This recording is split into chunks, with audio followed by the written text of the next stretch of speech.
Salam Merdeka Belajar. Salam belajar di mana saja. Buat pemirsa setia di channel Karya Nyata, semoga teman-teman para pendidik dan tenaga kependidikan serta para pelajar baik-baik semua. Terima kasih atas dukungannya untuk tetap membangun channel ini.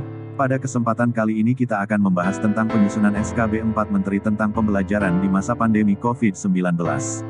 Namun sebelumnya jangan lupa untuk subscribe, like dan share agar selalu mendapatkan informasi terbaru dari kami. Oke, selamat menyaksikan penyusunan SKB 4 Menteri tentang pembelajaran di masa pandemi COVID-19. Nomor 05 KB 2021. Nomor 1347 tahun 2021. Nomor HK 0108 Menkes 6678 per 2021. Nomor 4435847 TAHUN 2021. Situasi pandemik yang terkendali penumbuhkan optimisme untuk bersama pulihkan pendidikan. Hampir 2 tahun anak-anak Indonesia tidak belajar sebagaimana mestinya. Pemulihan sangat mendesak untuk dilakukan. SKB 4 Menteri ditetapkan melalui berbagai pertimbangan yang matang demi kemaslahatan bersama, khususnya masa depan anak-anak Indonesia. Penyebaran COVID-19 yang kian terkendali, didukung laju vaksinasi yang terus meningkat, serta pembatalan pemberlakuan pembatasan kegiatan masyarakat, PPKM, level 3 selama periode Natal dan Tahun Baru, memberikan optimisme bagi masyarakat untuk bangkit dan beraktivitas secara normal meskipun terbatas. Meski aktivitas sosial ekonomi sudah mulai berjalan normal dan satuan pendidikan sudah mulai melaksanakan pembelajaran tatap muka terbatas, PTM terbatas, kapasitasnya masih beragam antara 25–50% dengan pengaturan hari belajar dan durasi lama belajar per harinya masih sangat terbatas. Menimbang kondisi terkini dan urgensi pelaksanaan PTM terbatas, Menteri Kesehatan, Menkes Budi Gunadi Sadikin, Menteri Dalam Negeri, Mendagri, Muhammad Tito Karnavian, Menteri Pendidikan, Kebudayaan, Riset, dan Teknologi, Mendikbudristek, Nadiem Anwar Makarim, dan Menteri Agama, Menak, Yakut Khalil Qoumas menerbitkan panduan terbaru mengenai penyelenggaraan pembelajaran di masa pandemi COVID-19 yang tertuang di dalam Surat Keputusan Bersama, SKB, Mendikbudristek, Menak, Menkes, dan Mendagri Nomor 05 Kebon, 2021, Nomor 1347 Tahun 2021, Nomor HK. Pukul 1:08 Menkes 6678 per 2021, Nomor 443/5847 Tahun 2021 tentang Panduan Penyelenggaraan Pembelajaran di Masa Pandemi Coronavirus Disease 2019, COVID-19.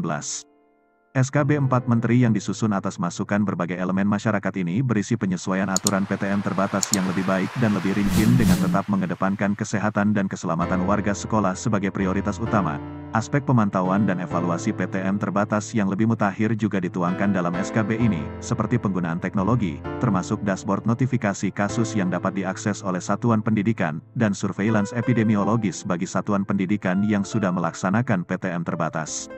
Mendikbudristek Nadiem Anwar Makarim menyambut positif dukungan berbagai elemen masyarakat atas keluarnya SKB 4 Menteri ini. Mengingat sudah hampir 2 tahun anak-anak melakukan pembelajaran jarak jauh, PJJ, berbagai riset menunjukkan bahwa pandemi menimbulkan kehilangan pembelajaran, learning loss, yang signifikan. Anak-anak berhak bersekolah sebagaimana mestinya. Pemulihan pembelajaran sudah sangat mendesak untuk dilakukan selagi masih bisa kita kejar, terang Menteri Nadiem, di Jakarta, Kamis, tanggal 23 Desember tahun 2021. Riset yang dilakukan Kementerian Pendidikan, Kebudayaan, Riset, dan Teknologi, Kemendikbudristek, terhadap 3.391 siswa SD dari 7 kabupaten, kota di 4 provinsi, pada bulan Januari tahun 2020 dan April tahun 2021 menunjukkan bahwa pandemi menimbulkan kehilangan pembelajaran, learning loss, yang signifikan. Misalnya untuk kelas 1 SD, di masa pandemi ini anak-anak kehilangan pembelajaran literasi setara dengan 6 bulan belajar, sementara untuk numerasi setara dengan 5 bulan belajar. Kajian UNESCO, UNICEF, dan Bank Dunia juga mendorong dibukanya kembali sekolah sebagai prioritas setiap negara. Krisis kehilangan pembelajaran secara global banyak membuat anak kehilangan kemampuan berinteraksi sosial, menurun tingkat kesehatannya, mengalami kekerasan termasuk pernikahan dini, dan terganggu perkembangan mentalnya. SKB 4 Menteri ini, menurut Mendikbudristek, ditetapkan melalui berbagai pertimbangan yang matang demi kemaslahatan bersama, khususnya masa depan anak-anak Indonesia. Pendidikan adalah hak setiap warga negara dan merupakan tanggung jawab bersama. Pemulihan pendidikan tidak kalah pentingnya dengan pemulihan ekonomi, ujarnya. Sejalan dengan Mendikbudristek, Menkes Budi Gunadi Sadikin juga menyatakan dukungannya terhadap pelaksanaan PTM terbatas dengan penerapan protokol kesehatan yang ketat. Sudah saatnya warga satuan pendidikan membiasakan diri hidup di tengah situasi pandemi, dengan tetap disiplin menerapkan protokol kesehatan dan ikut vaksinasi COVID-19. Beberapa bulan terakhir seluruh kabupaten kota berada pada PPKM level 1, 2, dan 3, sehingga dimungkinkan untuk dilakukannya PTM terbatas, ujar Budi. Menkes menambahkan, pelaksanaan vaksinasi yang gencar dilakukan termasuk bagi warga satuan pendidikan juga mendukung pelaksanaan PTM terbatas ini. Saat ini, lebih dari 50% sasaran vaksinasi telah menerima vaksinasi dosis kedua, termasuk cakupan vaksinasi pendidik dan tenaga kependidikan yang sudah mencapai 80%. Kelompok usia remaja, 12-17 tahun, 82% dan sudah dimulainya vaksinasi COVID-19 pada usia 6-11 tahun, ujarnya.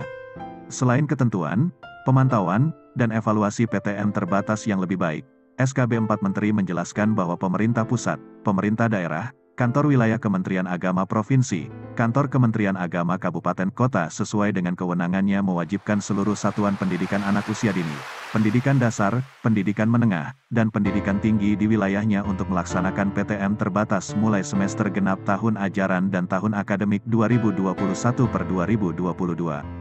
Terkait hal tersebut, Mendagri Tito Karnavian menegaskan pemerintah daerah dan satuan pendidikan harus membuka kesempatan untuk mengembalikan hak anak belajar sebagaimana mestinya meskipun secara terbatas. Pemerintah daerah perlu mengawal PTM terbatas dengan sebaik-baiknya dan tidak boleh melarang PTM terbatas bagi sekolah yang memenuhi kriteria dan tidak boleh menambahkan kriteria yang lebih berat. Tuturnya, kriteria yang dimaksud Mendagri tertuang secara jelas di dalam SKB 4 Menteri.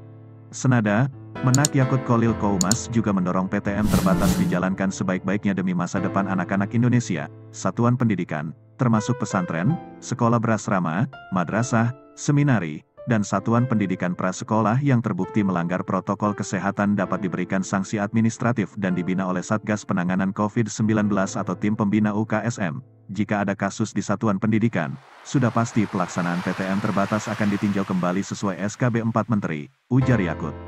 Selain itu, Menak juga mengimbau seluruh masyarakat untuk saling menjaga kesehatan dan keselamatan bersama. Mari momentum terkendalinya penyebaran COVID-19 ini kita manfaatkan sebaik-baiknya dengan saling menjaga kesehatan dan keselamatan bersama, serta untuk memberikan hak bagi anak-anak kita yang kehilangan pembelajaran. Anak-anak kita adalah masa depan kita, ujarnya, Humas KEMENDIKBUDRISTEKUN. Demikian pembahasan kali